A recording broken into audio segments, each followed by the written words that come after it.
today with Chris from Lord of the Lost. Yeah. And last time I interviewed you with P at Hellfest, Hmm. and it was fantastic, fantastic show. And we were talking about after your double album, Judas, which Hmm. was one of my favorite album ever. And Thank you. P was talking, he was joking about a triple album. Was Hmm. it a joke actually when I saw again the interview? He was talking about, yeah, why not triple? And so was it in a plan 3 years ago? When was Hellfest? 2.5 years ago. Then it was a joke, yes. Okay. Because when we started writing, or it wasn't a joke, it was something like we said, like someday we're gonna do it, but we didn't really have a plan.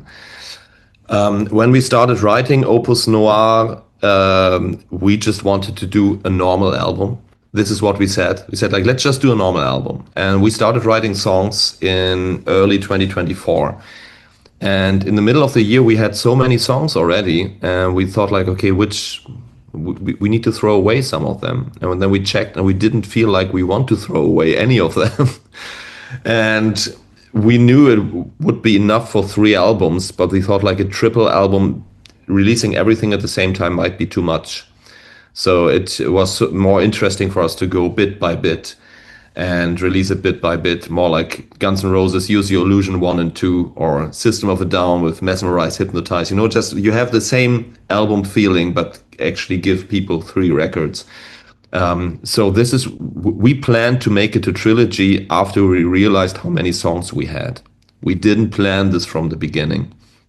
And but in the end, we will see Opus Noir as one big album. Wikipedia later will tell something else. For them, it's going to be 3 records because it is 3 records.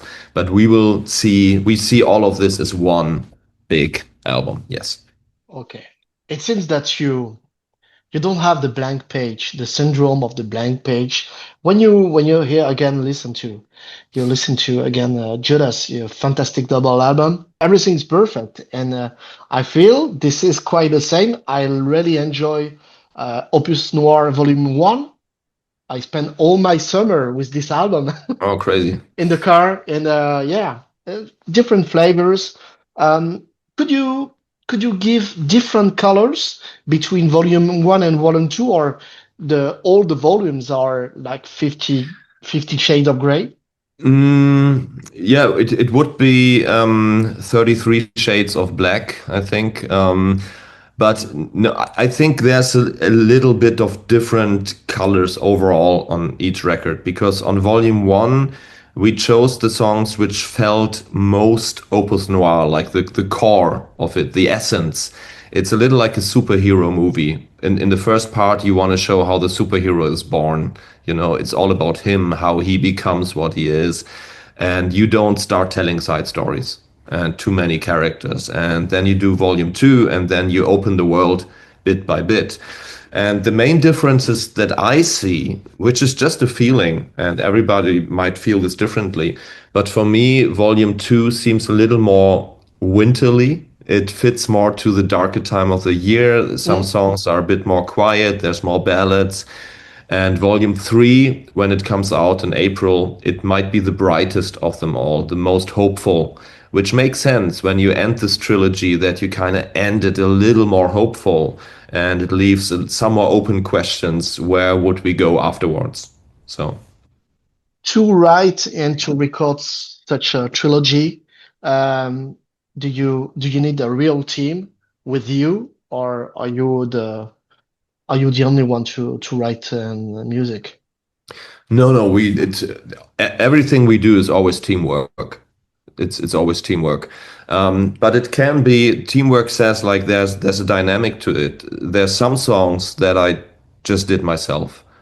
Um, some songs are written by 2 people, some by 3 or 4. So we always work in different kinds of groups, and sometimes I just have ideas myself. But all we do is always a team effort. There's always the band and our studio and live production crew, and we are like one big family. The problem is when you're a music producer, or a frontman of a band, many things always seem like a solo show. And like you're the only one responsible for everything. And sometimes you get more, you get too much respect for what you do. And you always go like, hey, it's not just me, we're a team. Mm. And so this is very important, I think, for people to understand that what we do is teamwork. We're a real band, we're real friends. We're not just business partners. It's not a solo project with like a couple of paid musicians that are allowed to play live with me. No, we are a real band. A lot of Lost is much more than just us six. It's also the people in the back in the studio and the live crew. For us, it's all Lord of Lost, and we also write songs with them actually. By the way, did you record all the songs in one Yes. session? Yes, because as I said, it wasn't planned to do a trilogy. We realized when we were writing songs, and then we did one big session, like you do all guitars for all songs, then all bass for all songs, all drums, instrument by instrument, like a regular album production. And then when the songs were like nearly finished, then we started to decide which songs should go on volume one, volume two, or volume three. This is why all of that sounds so homogenic. It doesn't sound like three different approaches. It doesn't sound like a forced second part of a trilogy, which you sometimes have with movies. You go like, Mhm. oh, the production company thought maybe let's do a second part, and everything feels kind of forced and it doesn't really work. Maybe that is the reason why it feels so natural, because it's really it happened to be one big record and then just being split up in three parts. You did record something like 40 songs, maybe something like this. 33. 33. Yeah, Did it's you? three times 11 songs. Okay. Yeah. Is there anything with the figure 11 or? No, it was just like um we thought like if we do a trilogy, all albums should have the same amount of songs. And me myself, I think an album should at least have 10 songs. Whenever I buy an album from a band which just has 8 songs, I feel kind of betrayed. Unless it's, I don't know, Machine Head and every song is like 8 minutes or so, that's a different thing. But if you have like those regular 3, 4, 5 minute songs, I feel kind of betrayed if I buy an album with 9 songs and one is the intro, one is the outro, one is an instrumental. So it has. We said like an album should have at least 10 songs and maybe even one more. It felt better to have 3 times 11 songs. And I would like Chris to thank you for keeping the I would say the album, metal album, uh, in your career, in your discography, because we feel today there are a lot of EPs released or just singles, and I feel you're one of the only one to keep this spirit, this metal spirit. I would say the maybe the 80s or 90s metal spirit, right? Yeah, I want to try to keep doing this as long as we can, and luckily we are not forced to do it any differently. Because when I have, I don't know, when I have the chance to have whatever an album in my, or that's a single, but yeah, to have it in my hands and I can go through it, and even if it's digital, I feel like okay, I really did something and not just singles. I'm pretty sure if we feel like we want to put out one song just in the meantime between albums, I have zero problems with just putting out 1 or 2 songs digitally. Because maybe sometimes we create a song and it doesn't feel like it needs to be on an album. Then we will do that. Fine. But even if we do that here and then, we will never stop as long as we can to create albums. Because it would feel like, maybe it's the children in us, but it's a little like you're a kid and you're creating something, and then you go to your mother and say like, look what I did, isn't that beautiful? And it's the same thing for musicians. You create something and you want to show the world and your friends or your family like, look, we made this.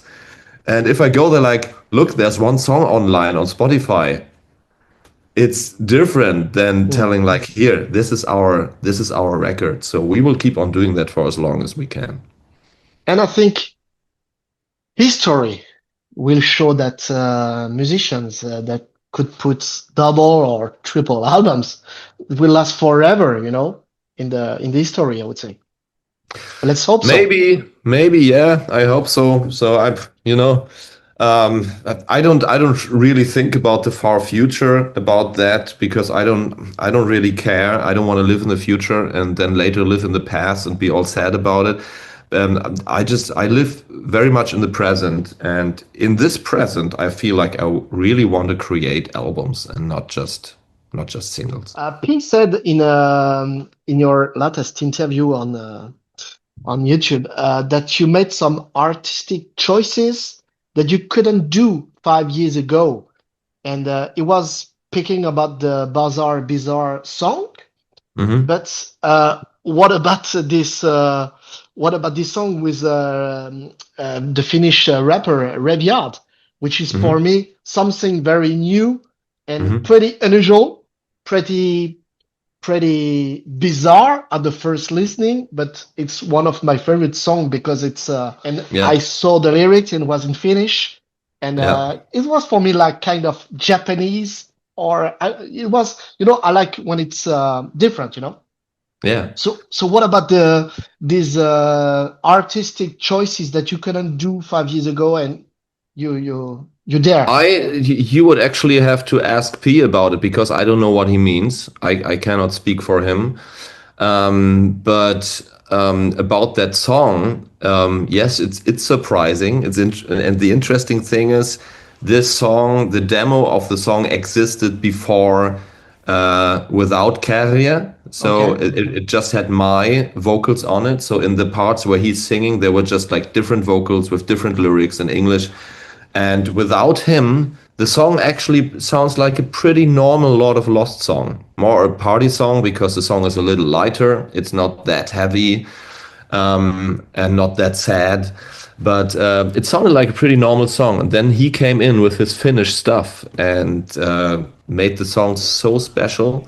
And I just love to surprise, especially when you do 33 songs with so many guests. I love that all those guests are so different. So, and all those songs can be so different. Wouldn't it be boring to do a trilogy with 33 songs and they all sound the same? I think I think it makes it so interesting. And Finnish is such an interesting and weird Language. language. Yeah. And this guy, we met him at Eurovision because we were there the same year. And he's such a great artist. What he does is so interesting and funny. And he's one of the most funny persons I ever met in music industry. And it's a big honor to have such an interesting track with him. Any other surprise? Because of all the guests on this double on triple album, I would say that on the volume two, I like also the IMX Hmm. duet, because I feel that there is also another taste, another something, yeah, different. I discover his voice actually. Yeah, it's like his, there's a different color. When we created this song, we really tried to write a song which can be hybrid between Lord of Lost and IMX. He also did the whole vocal production on this with all these effects and delays because this is how he works on IMX. I'm a big IMX fan for nearly 20 years, and I find his voice is just unique. No one sounds like him. It's such unique electronic, experimental, weird alternative music. It's music that has been a soundtrack to many situations in my life for a long time. I have been a huge fan of him, and I have waited for this duet a long, long time.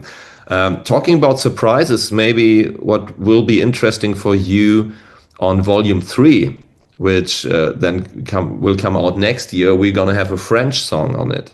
Really? Yeah, because there's like I took parts of a poem of Charles Baudelaire Baudelaire? from Les Fleurs du Mal, and we put that into a song which is called La Vie est Hell. Not Belle, not La Vie est Belle, it's La Vie Okay. est Hell. Okay. And yeah, so that's gonna be on part three of Opus Noir, La Vie est And Hell. La Vie est Hell. Yeah, Yeah, it was maybe like it could have been written by Sartre, the French philosopher. yeah, of Like course, yeah, others are hell. yeah. Is there a French singer on this song? No, it's me on that song, and there's Hannes on the song from Kiss and Dynamite. Great. Also a German singer, but yeah, Yeah. it's a duet. We both wrote the song, and it's just us singing French language. So, but we do have a French singer on Volume Three, which is Really? Ambre from Xandria, but that's on a different song. But she sings English there. Yeah. Okay. Great. Are you sometimes surprised by guests, by their Yeah, we performance? have so many interesting guests. We also have Wednesday 13 on the track on volume Volume 3. So three? there's like many interesting people.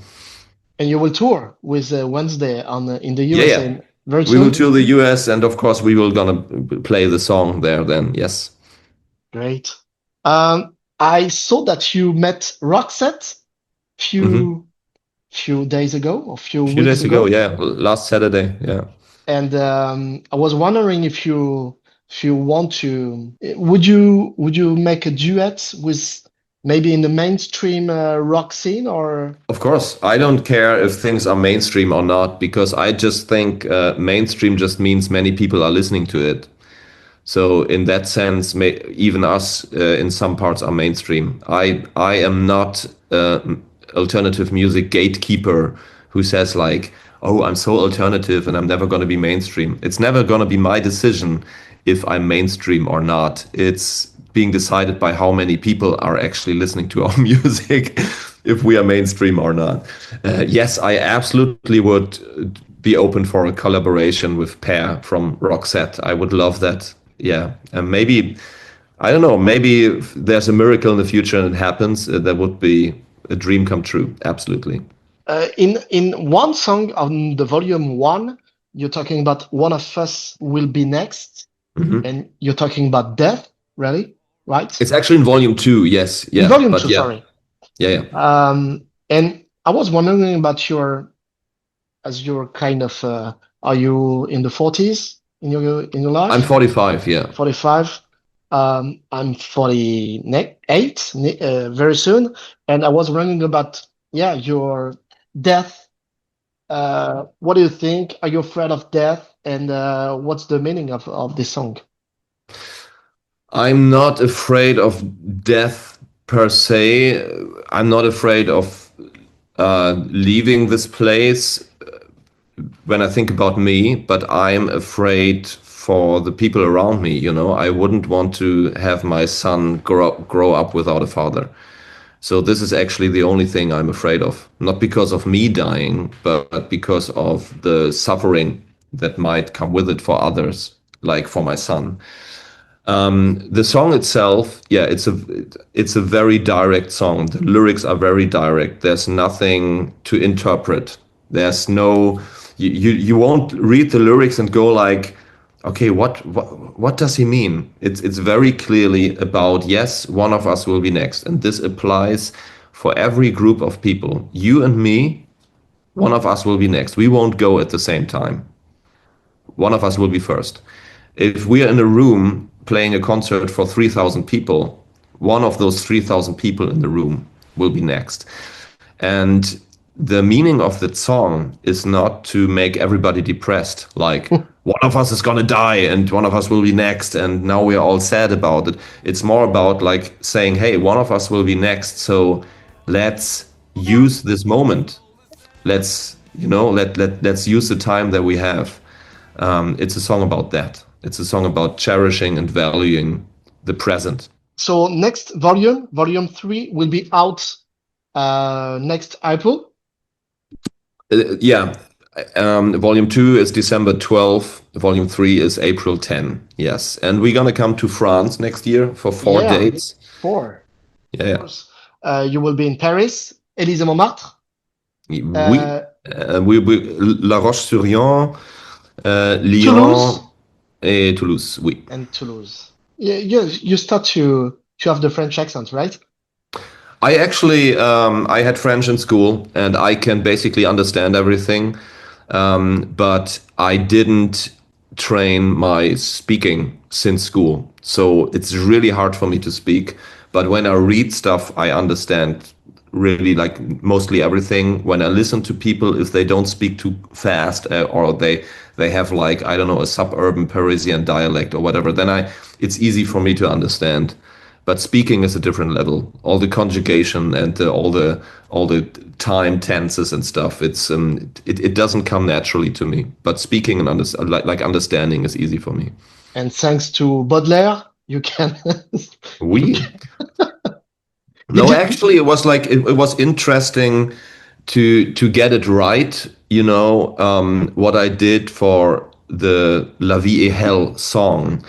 First, I had someone French read it for me and record it just on the phone to hear it. So I was sure I was right, but I needed to hear it from someone else. And our light girl, our light tech, she's French, so she did that. So I was sure about the speaking. And then we worked on the song. And as soon as the song was written, I asked a French singer to sing it for me once so I can listen to it over and over again to get all the things right. Because when you speak in a different language, especially a language like French, which is a very distinguished language, you cannot just like like an American English. You cannot just like, soften things wherever you want. You really need to go with all the sibilants and all the syllables and stuff. It's very important in French. And so I wanted it to sound right and not too cringe and not too weird. And so as soon as we recorded it, I showed it to a couple of French people and we're like, okay, is this okay enough to release it? And they all said yes. And then we decided to do it. Great. I can't wait Yeah. to listen to that song. But Yeah. first of all, let's discover this second volume, which is Yeah. also really great with so many guests. Like also Anna Duet. Anna I Brunner, yeah. Yeah. Yeah, I love this singer. I think she's very strong. She's a Yeah, strong. she has a really good rock voice and really good feeling. Yeah, I love her. Great. Thank you, Chris, for again this interview. Can't wait for this next show in Paris. And let's remind that you have also a US tour, yeah, very soon in Yes, very soon. early 26. January, yeah, January 16, 17, I don't know. January, yeah. Yeah. Is there something special about the USA? Because it's quite hard for European band to tour there. No? It's just, it's not easy with the visa and stuff, so it's very expensive.